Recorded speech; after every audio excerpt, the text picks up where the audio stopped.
आज हम डिस्कस करने वाले हैं ईटीएफ इन्वेस्टिंग के बारे में और साथ ही मैं आपको कुछ बेस्ट ईटीएफ्स के नाम बताने वाला हूं जिसके अंदर आप ट्रेडिंग और इन्वेस्टिंग आसानी से कर सकते हो बिना इश्यूज़ के। मैंने सारी ही कैटेगरीज के अंदर जितने डिफरेंट ईटीएफ्स अवेलेबल थे सभी को कंपेयर किया और उनमें से ये बेस्ट ईटीएफ्स की लिस्ट आपके लिए लेकर आया हूँ। ये सारे ही ईटीएफ्स ऐसे हैं जिनका एवरेज ट्रेडिंग वॉल्यूम पिछले 1 साल का सबसे ज़्यादा है, तो आपको लिक्विडिटी के इश्यूज़ नहीं आने वाले। इन सभी का expense ratio and exit load भी सबसे कम है और साथ ही इनका ट्रैकिंग एरर भी सबसे कम है। तो ये ईटीएफ्स आपके लिए बेस्ट चॉइस रहने वाले हैं अगर आप ट्रेडिंग करना चाहते हो फिर भी, और अगर आप अपना पैसा लॉन्ग टर्म के लिए इन्वेस्ट करना चाहते हो तो भी आप इन ईटीएफ्स में अपना पैसा इन्वेस्ट कर सकते हो। तो कौन से हैं ये ईटीएफ्स, चलिए जानते हैं। काफ़ी इन्फॉर्मेटिव वीडियो होने वाला है, तो पूरा वीडियो देखना। अगर आपको अब तक ईटीएफ के बारे में ज़्यादा नॉलेज नहीं है तो मेरा पिछला वीडियो ज़रूर देख लेना, जिसके अंदर मैंने इंडेक्स फंड्स वर्सेस ईटीएफ का डिटेल कंपैरिजन आपके साथ डिस्कस किया था और उसके अंदर मैंने ईटीएफ के बारे में काफ़ी ज़्यादा इन्फॉर्मेशन शेयर करी है। तो अगर अब तक वो वीडियो नहीं देखा तो ज़रूर देख लेना, एंड अगर आप ऑलरेडी जानते हो ईटीएफ्स क्या है देन लेट्स कंटिन्यू। सबसे पहले ये देखते हैं कि हमारे पास टोटल कितनी ईटीएफ की कैटेगरीज अवेलेबल है इंडिया में ट्रेडिंग और इन्वेस्टिंग करने के लिए, या फिर ये कह लो कि इंडिया के अंदर कितने ईटीएफ के टाइप्स अवेलेबल है वो हम अभी चेक करेंगे। So first category is index ETFs, second category is commodity ETFs, third category is sector ETFs, fourth category है बॉन्ड ईटीएफ्स की और आखिरी कैटेगरी है ग्लोबल इंडेक्स ईटीएफ्स की। और मैं आपको इन सभी कैटेगरीज के अंदर बेस्ट ईटीएफ्स बताने वाला हूं, पर ये जानने से पहले आपको अपना risk profile and time horizon पता होना बहुत ज़्यादा ज़रूरी है, जिससे आप ये डिसाइड कर पाओगे कि इन सभी में से आपके लिए कौन सा ईटीएफ सही रहेगा। एंड जैसा कि मैंने वीडियो के स्टार्ट में आपको बताया, मैं फिर से रिपीट कर देता हूँ, यहाँ पर मैंने सारे ही ऐसे ईटीएफ्स लिए हैं जिनका लास्ट 365 डेज का एवरेज ट्रेडिंग वॉल्यूम सबसे ज़्यादा हो, ताकि हमें ईटीएफ को बाई सेल करने में कोई दिक्कत ना आए, क्योंकि ईटीएफ में सबसे बड़ा कंसर्न होता है लिक्विडिटी। इसलिए मैंने ज़्यादा वॉल्यूम वाले ईटीएफ ही चूज़ किए हैं। और साथ ही जो दूसरे फैक्टर्स मैंने यहाँ पर कंसिडर किए हैं वो है lowest expense ratio, lowest exit load और lowest tracking error. So let's see which are the ETF. दोस्तों, अगर आप stock market, mutual funds and personal finance के बारे में हर हफ्ते कुछ नया सीखना चाहते हो तो चैनल जरूर सब्सक्राइब कर लेना एंड पोस्ट नोटिफिकेशन बेल भी जरूर ऑन कर देना, ताकि कोई भी इंपॉर्टेंट वीडियो अपडेट आपसे मिस ना हो। Talking about our first category which is index ETFs, तो ये वो ईटीएफ्स होते हैं जो पर्टिकुलरली किसी इंडेक्स के प्राइस को फॉलो करते हैं। और इंडिया में जो दो पॉपुलर इंडेक्स है वो है निफ्टी और सेंसेक्स। और इन पॉपुलर इंडेक्स के अंदर इन्वेस्ट या फिर ट्रेड करने के लिए जो सबसे बेस्ट ईटीएफ ऑप्शन अवेलेबल है वो है निप्पॉन इंडिया निफ्टी 50 बीज ईटीएफ। ये ईटीएफ हुबहू फॉलो करता है निफ्टी 50 को, एंड अगर आप एक हाई रिस्क इन्वेस्टर हो then you can also choose Nippon India Nifty mid cap 150 ETF. ये ईटीएफ मिड कैप 150 इंडेक्स को फॉलो करता है। एंड दूसरा ऑप्शन है Kotak Nifty Alpha 50 ETF.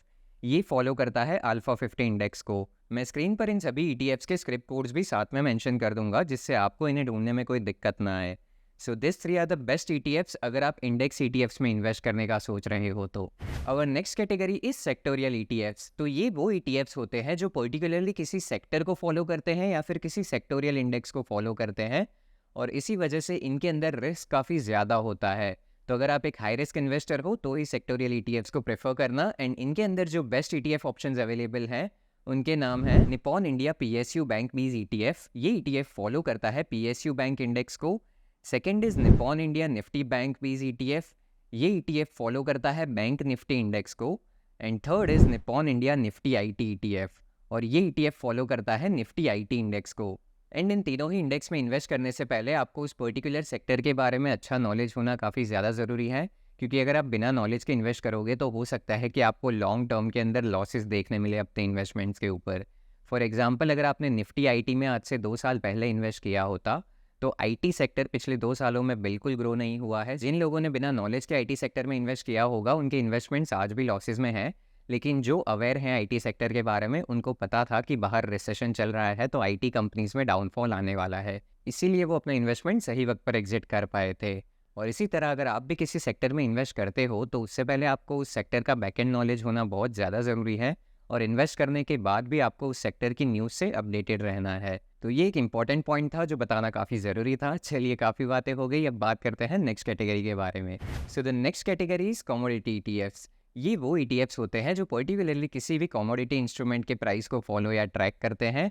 For example, gold ETF है तो वो गोल्ड के प्राइस को ट्रैक करेगा, सिल्वर ईटीएफ है तो वो सिल्वर के प्राइस को ट्रैक करेगा, ऐसे ही काफ़ी सारे कमोडिटी ETF ऑप्शंस अवेलेबल हैं इंडिया में, और इन सब में से जो मुझे बेस्ट ETF मिला है वो है निप्पॉन इंडिया गोल्ड बीज ETF। ये ETF फॉलो करता है गोल्ड के प्राइस को, और इसका एवरेज ट्रेडिंग वॉल्यूम पिछले 1 साल का सबसे ज़्यादा है।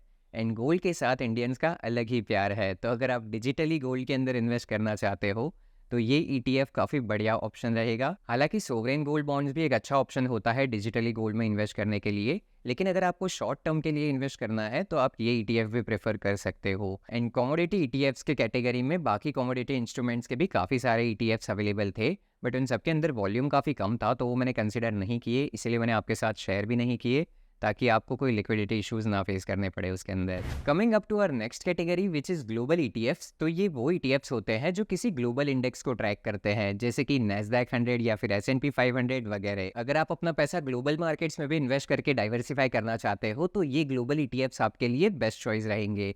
और इनके अंदर जो बेस्ट ऑप्शंस अवेलेबल हैं वो है Mirae Asset NYSE FANG plus ETF। ये ट्रैक करता है फैंग प्लस इंडेक्स को।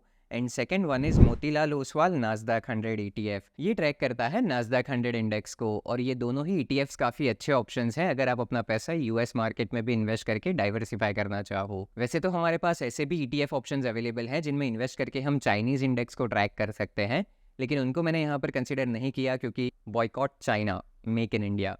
जोक्स अपार्ट, ये रीज़न बिल्कुल नहीं है। एक्चुअली उन ETFs के अंदर वॉल्यूम काफ़ी कम था, और मुझे चाइनीज़ मार्केट्स इतने ज़्यादा स्टेबल नहीं लगते।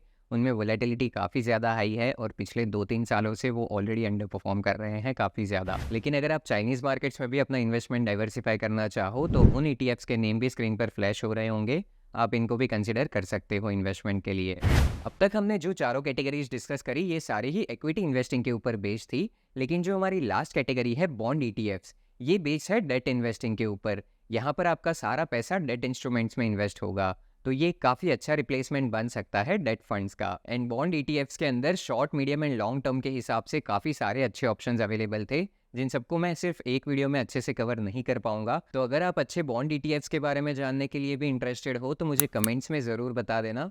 मैं जल्दी बॉन्ड ETF के रिगार्डिंग भी एक डिटेल्ड वीडियो लेकर आऊँगा। एंड हमने सारी ETF कैटेगरीज डिस्कस कर ली है। अगर मैंने कोई कैटेगरी मिस कर दी हो तो मुझे कमेंट्स में ज़रूर बताना। एंड अगर आपका कोई वैल्यूएबल ओपिनियन, फीडबैक या फिर क्वेश्चन है तो वो भी मुझे कमेंट्स में पूछ सकते हो। मैं सारे कमेंट ज़रूर चेक करूँगा। एंड अगर मुझसे पर्सनली कनेक्ट करना चाहो तो मेरे इंस्टाग्राम पर भी आकर मुझे फॉलो कर सकते हो, एंड वहाँ पर भी मैसेज कर सकते हो। एंड ETFs के बारे में तो आपने जान लिया, लेकिन अगर आप अच्छे स्टॉक पोर्टफोलियोज ढूंढ रहे हो अपना पैसा इन्वेस्ट करने के लिए तो मेरी स्मॉल केस सीरीज ज़रूर देख लेना, जिसका लिंक ऊपर आई बटन पर पॉपअप हो रहा होगा। वहाँ पर मैंने काफ़ी सारे अच्छे स्मॉल केसेस डिस्कस किए हैं मेरे वीडियोस में, जहाँ पर आप अपना पैसा लॉन्ग टर्म के लिए इन्वेस्ट कर सकते हो। एंड अगर आप अच्छे म्यूचुअल फंड्स ढूंढ रहे हो तो मेरी म्यूचुअल फंड सीरीज ज़रूर चेकआउट कर लेना, आपको बहुत कुछ नया सीखने मिलेगा। So that's it for today's video guys. अगर ये वीडियो वैल्यूएबल एंड इन्फॉर्मेटिव लगा हो तो प्लीज़ लाइक ज़रूर कर देना, काफ़ी ज़्यादा मेहनत लगती है वीडियोस बनाने में, तो लाइक ड्रॉप करके जाना। एंड चैनल सब्सक्राइब किए बिना मत जाना, मैं हर हफ्ते ऐसे ही वैल्यूएबल वीडियोस आपके लिए लाता रहूँगा। And lots of love to you all, see you all in the next video, take care and bye bye.